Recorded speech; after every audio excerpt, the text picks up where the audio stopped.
আমার গলার অবস্থা তো 12টা বেজে গেছে। আমার গলা বসে গেছে ঠান্ডা পানি খেতে খেতে, কোনো চিল্লাচিল্লি করতে করতে না।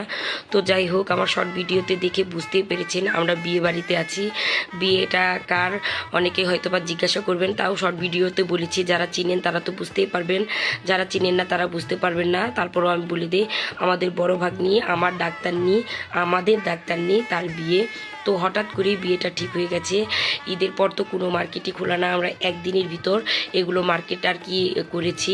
তো বরের বাড়ির জন্য, বরের বাড়ির আত্মীয় স্বজনের জন্য, এবং কি বরের জন্য বরের সকল প্রকার কসমেটিক্স, এবং কি আজকে যে সে গায়ে হলুদের যে ড্রেস পরে আসবে সেই ড্রেসগুলো সহ সব কিছুই আর কি ডালাতে দিয়ে দেওয়া হলো। এটা তো হচ্ছে ঢাকার নিয়ম। আর আসলে এটা ঢাকার নিয়ম না, সব দেশেই এখন এরকম নিয়ম চালু হয়ে গেছে, এটাই ট্রেন্ডিংয়ে আছে।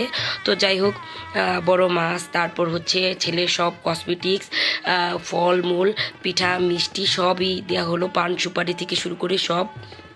তো ওই যে বললাম, আমরা তাড়াহুড়ার মধ্যে সেরকম বেশি আয়োজন করতে পারিনি। তারপরও যতটুকু হয়েছে মোটামুটি আল্লাহর অশেষ রহমতে আমরা অনেক খুশি।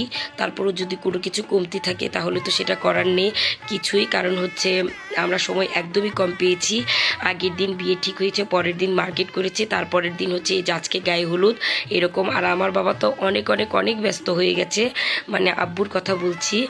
আব্বু তো অনেক ব্যস্ত হয়ে গেছে, তার বড় নাতিনির বিয়ে বলে কথা, ডাক্তারনির বিয়ে বলে কথা, কোনো কিছুতেই যেন কমতি না থাকে। সে আবার বারবার করে দেখে নিচ্ছিল যে কোনো কিছুর কমতি আছে কি না, কোনোটা শর্ট পড়লো কি না, বারবার বলতেছে এটা আনা হয়েছে ওটা আনা হয়েছে কি না।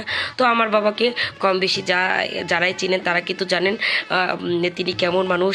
এগুলো বিষয়ে কিন্তু সে খুবই সেন্সিটিভ থাকে, মানে কোনো কিছু শর্ট যাতে না পড়ে এরকম।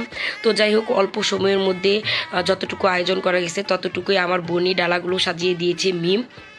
তো সবাই কিন্তু আমার ভাগ্নির জন্য দোয়া করবেন, বিয়েটা যেন অনেক সুন্দর করে আর কি পাড়ি দেওয়া যায়।